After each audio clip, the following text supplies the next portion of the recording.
Chirp, chirp. Welcome to the Pathway Podcast. For students, by students. We are here to teach you everything from resume to the first day. I'm Haley Baker, a soon-to-be graduate from Ball State University. And I'm Callahan Lacey, also a soon-to-be graduate from Ball State University. In this episode, you are going to join us as we dive into job hunting after college. Your degree got you one foot in the door, but now it's time to face the reality that you are entering the workforce full-time. Where do you start? Do you have a professional headshot? Do you really need a LinkedIn page? Yes, you do. These are all questions we're going to be tackling in this episode. So, applying for jobs is kind of like online dating, funnily enough. It's a lot of swiping, awkward small talk, and always at least one good old ghosting. Yeah. If applying for jobs is like online dating, then career fairs are basically like speed dating. Have you ever seen The Cut? It's where couples come up to this button and they make a first impression of each other, and if they want to continue, they don't press the button, but if they do press it, then they switch. Career fairs are kind of like that. You're making first impressions as soon as you walk up to an employer, and they're doing the same thing to you without you noticing. So earlier this semester, we had the opportunity to sit down with Shawn Carmichael, one of the career coaches at the Ball State Career Center, to talk about and learn about the career fair. Let's hear what he had to say. Okay. Yeah, so Shawn, it's nice to have you here with us today. What is your role at the Career Center? So my official title is I'm Assistant Director of Mentoring, but I'm also one of the career coaches here at the Career Center. Okay, yeah. And I actually just recently went to one of the career fairs, and it was a really good opportunity. Is there just one career fair a year, or what's the schedule like that? There's actually two. There's one in the fall semester, and there's one in the spring semester. The one in the fall semester is generally the middle of September, and the one in the spring semester is generally in the middle of February. So how should students prepare for the career fair? So there's a couple things I like students to prepare for, and some of it depends on where they're at in their academic pathway and how close they are to graduation and what their career pathway looks like. I recommend students go to the career fair as early as possible, even as freshmen, just to kind of get a feel for what this looks like with no pressure. Nothing at stake. They're not necessarily looking for an internship at that point, but just so they know what this looks like. And so then when it comes time for them to go, maybe to look for an internship connection or for a professional employment opportunity, then they've seen it and they know what it looks like. We want students to arrive at the career fair prepared, so dressed professionally. We like for them to have a current resume with them that they can share with potential employers or internship site coordinators. We like for them potentially also to have a professional LinkedIn profile already created, because oftentimes employers are starting to share less of business cards, and sometimes they are just asking to be connected on LinkedIn right away. So those are some career preparation type documentation and accounts that we would like them to have prepared ahead of time. But also it helps if they've had potentially a practice interview scheduled a time or two, because sometimes that's a career fair. They can have an on-the-spot interview happen right then and there, and if they're prepared to be able to communicate like what their unique value proposition is, what skills they have in addition to what their major is, that can set them apart from other people that might be applying for similar jobs with those organizations. Yeah, it sounds like a lot of really helpful tips. Thank you for that. So now you went to the career fair, you've networked, and you've landed an interview. How do you kind of prepare for that, and what should you expect in an interview? So what we try to help students to understand is, and this is where a practice interview can be very helpful, there are always certain questions that are asked across a number of different industries. And these questions are generally framed in a different ways. It's the tell me about yourself, to get to know you type questions. And then there's the situational type questions. Tell me about a time when you had to deal with conflict or manage multiple tasks. Or tell me about a time you worked well with a supervisor. Well, tell me about a time that you didn't work well with a supervisor and why, and how did you handle that? Well, and then sometimes there are also those questions just to double check your qualifications. So there can be some industry specific type of questions just to double check like the coursework and the experience that you have on your resume. So we try to frame that, but what we're really trying to help our students and even our alumni is to be able to understand what is unique about them. Like, what are the unique strengths that they possess? And we can do that with some assessment tools that we have available here. My favorite is Gallup Clifton Strengths. That can really help a student understand what their unique value proposition is and how that impacts how they work with teams, how that impacts their leadership skills, how they communicate, and those things. Because when you get an interview, on paper, your resume, they've already decided that you're qualified. Now it's what sets you apart from everybody else that meets those minimum or preferred qualifications. And oftentimes it's that unique value proposition that we can help students identify and be able to communicate that in a networking or an interview conversation. Yeah. What would you say are like some big interview do's and don'ts? Well, don't is like arrive late, or dressing unprofessionally. Those are really the two don'ts. I think some of the things that some people can trip up on interviewing can be. I think a lot of times people feel like when they're asked a question that they're being asked to deliver like the perfect answer, and so that can come across as being inauthentic, not genuine. And so what we really try to steer this towards is how can, it gets back to that unique value. Interviewing itself is like an awkward dialogue, right? I mean, it's not natural. Yeah. It can feel like question, answer, question, answer. What we try to do is, so if they've already decided that you're qualified based on your application and your resume, your educational experience, and your professional experience, well, now they're looking for fit. And so we're trying to be able to turn this into less of a question and answer session and more into a conversation. And if we can turn this into a conversation that wraps up this unique value proposition and how that coalesces with the qualifications and the experience that our students have, then it makes this a more authentic conversation and not this clunky, like, oh, I'm trying to answer this question in the perfect way that you want me to, Yeah. And so that's what we're trying to get at. Thank you for that. That was really helpful. And then what are some of the Career Center resources that you think students should really be using? I think the number one is the career coaching service that we offer. So it's one-on-one. I think students need to understand they can make as many of these appointments as they want, and it can be anything that spans the career landscape. So it can be career exploration. It can be preparing these professional documents like cover letters, resumes, practice interview, creating a professional LinkedIn profile, or it can be understanding, okay, so you just went to the career fair, you connected with these 5 employers, so now what? We can help them keep those connections current and warm, and so that, okay, so this happened in September, you're hoping to get maybe an internship or a job after May.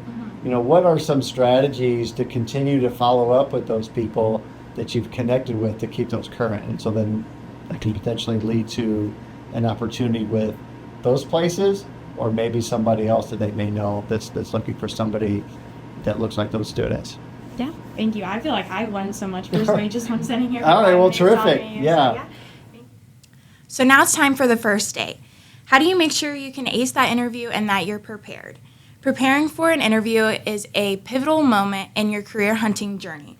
If you walk into that interview feeling confident about yourself, your future employer is going to see that within you. So let's get into some interviews, do's, and don'ts. what an interview do is to make sure you reach the company before you go into your interview, making sure you know their brand standards, their culture, making sure that company is right for you, what they're looking for out of you is really important when you're walking into an interview. Another do is to dress appropriately. You definitely want to dress that to what adheres to the brand's culture and standards. You want to look professional, clean cut, and like they're ready to hire you. Another thing you can do is practice beforehand. It's really important that you sit down and you think about the interview questions you're going to be asked. You can do this by also taking a practice interview at the Career Center, or you can also get online and Google has practice interviews that you can take. Another thing you can do is ask questions. Have some questions prepared beforehand for you to ask your employer, show that this helps you show your interest in the company, and it can help you make sure this position is right for you. And then another thing is to write a thank you follow-up note. You can email this or personally give it to your employer. This just kind of helps build a good impression of yourself and show that you are right for this position and that you're interested. Now getting into some of the don'ts. Don't arrive late. This is something Shawn talked about. Arriving late is an immediate bad first impression of yourself. If you're like me, I am very bad at showing up late to things. So make sure you have ample amount of time before your interview and that you're ready. You wake up, you have time to decompress when you wake up in the morning and prepare yourself. Another thing is don't keep your phone. Have your phone off or silenced during your interview, or just don't even have it in the room with you. If you're checking it, that just kind of looks bad on you. Another thing is don't lie. Don't lie about your skill sets, because you don't want to be having a job where you can't deliver. That just makes a terrible impression, and you want to make sure that this job is something you're going to enjoy doing and something that's not going to be stressful on yourself. So don't lie. Another thing is don't have bad body language. You want to sit up straight. You want to look nice. Don't be fidgeting a lot. Don't be slouching all the time. That's something you need to think about. And then another thing is don't forget to listen. Don't just be on auto mode. You need to actually listen to what they're saying, actually engage with them. You need to respond to their answers in a tailored way to the position that you're applying for. All of this is just going to help you look much better during your interview and really show that you're the right person for this job and that this is something you're actually interested in a company that's right for you. Yeah, I 100% agree with all those do's and don'ts, especially the do not arrive late. I always, even just with classes here at Ball State, I always try and get there at least 15 minutes early just to make sure I'm there. But also just throughout my life, I've lived by the slight mantra of early is on time is late, and late is just unacceptable. Mm-hmm. Yeah, I'm definitely an arrive 5 minutes late kind of person. It's like a family thing. They call it baker time, so that's something I have to work on for sure. So additionally, like Haley mentioned, the Career Center has resources for students to use. We both have actually this semester used the resources, and a lot of students we found don't really know about the Career Center and some of the things that they have to offer students. One of the things that they have that I used and really enjoyed was a career coach meeting, like with Shawn. So career coaches are available to help students with anything. You can go there and just be like, hey, my LinkedIn page is essentially blank. How do I build it to a better state, and what all needs to be included? They can help you with that. They help me with that. But these career coaches can also help discover and make connections between you as a student and alumni or other employers or partners that work with Ball State, so they can help you look and potentially find a potential interview opportunity. And the best part about this is you can make as many appointments with a career coach as you want. There's no limit. They're always there to help you. And even after you graduate, if you are still struggling and finding a career, you can schedule a career coach meeting for free. You are still a Ball State Cardinal, and they want to help you succeed. Another thing that Haley mentioned is they have practice interviews. You can either go in physically and be face to face with a person, and they will generate some questions for you, and you can also provide questions that will help hone in with your field of being like, what would a potential interview look like for you? Additionally, you can also do that virtually, and you'll get feedback on it. For anyone who either you are nervous and you don't really want to be in front of someone right now, you can do it virtually and get some feedback from one of these career coaches or someone else to help you improve and prepare for the main interviews that you have. Additionally, they have resume assistants online with the Cardinal Career Link.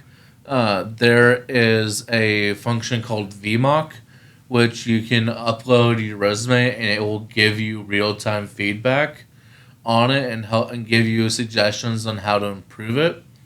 Additionally, always career coaches can help look at your resume and be like, hey, this is good. Here are some things you might need to add. Or be like, hey, have you ever done X? That could go on a resume.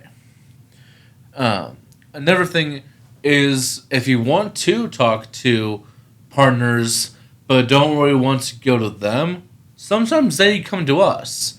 The Career Center recently, within the past couple years, I think, has started something called the Indiana Connection Lounge.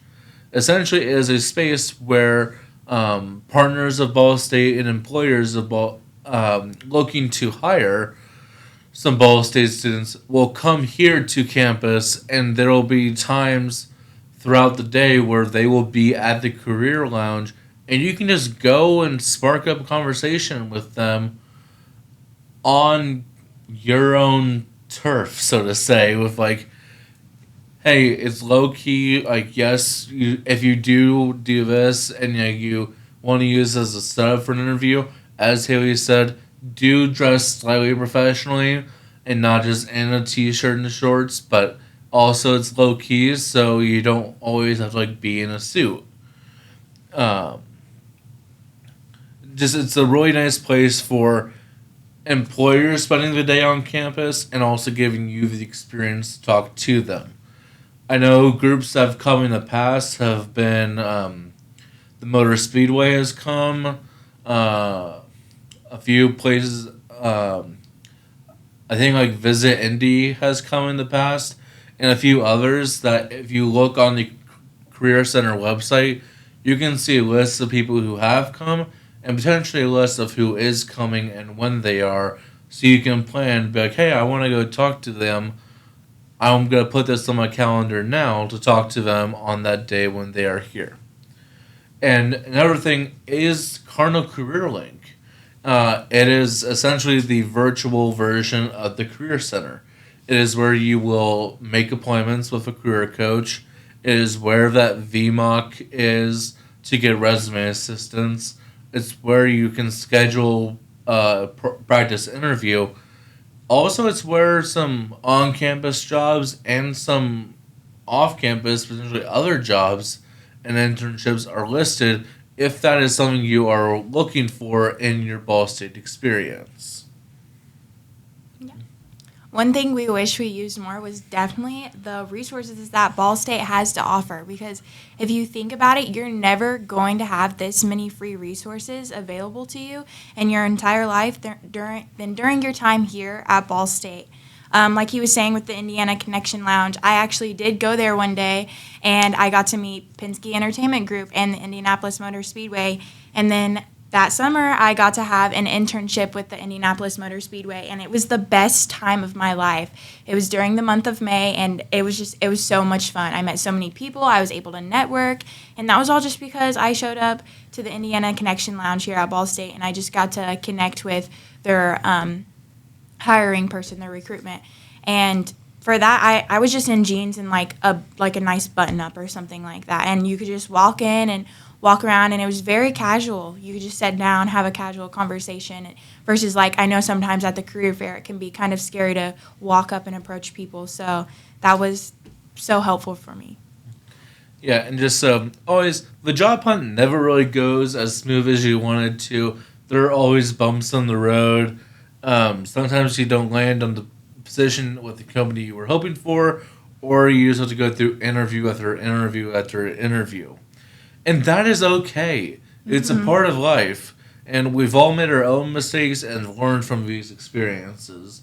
So, Haley, what have been some of your experiences with the job hunt?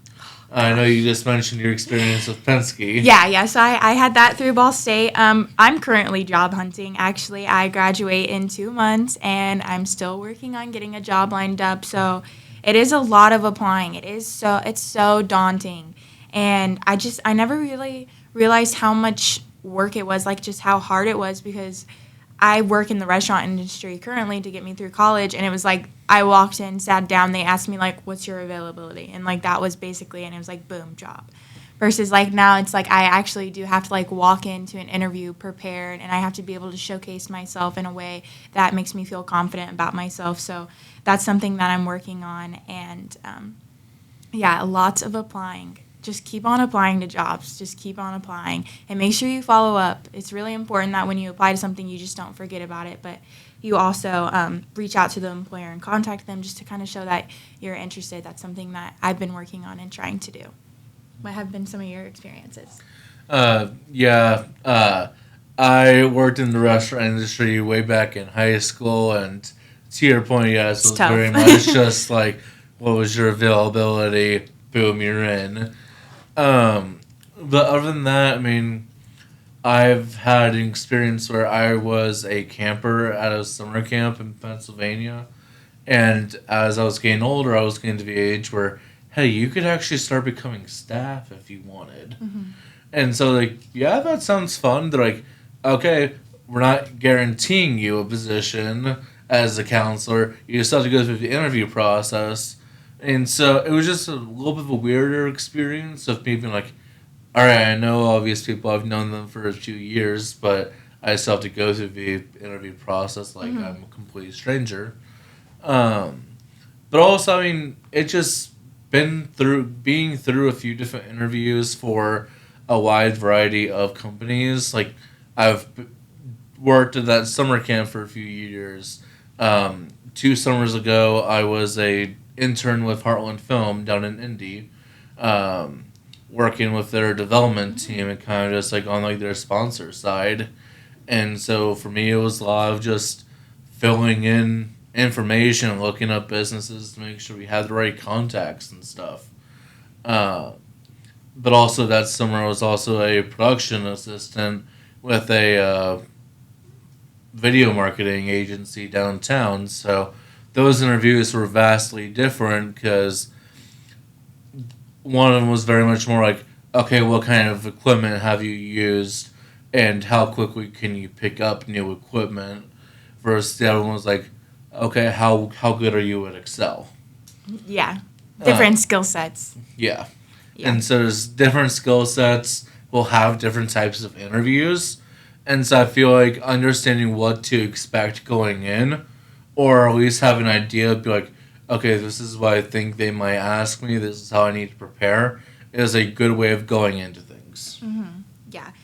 I worked for Upward Bound last summer, and that interview was the toughest interview I have ever had in my life. It was probably like 25 questions. I sat down with 2 people, and they both looked at me, and they just started hounding me with questions. And I felt like I was prepared. Leaving, I felt like I wasn't prepared. I did get asked back for a second interview, and that's the first time I had ever been asked back for a second interview. So I did not know what to expect during that, but they kind of showed me around, they introduced me to other people. So just like making sure you know like the interview process was something that was also really important for me to know when I've been looking for jobs. So Yeah, so that'll bring us to about the end of our episode. So we hope you have left this episode feeling more confident about putting yourself out there to companies. Yeah, and we'll see you next episode. Adios.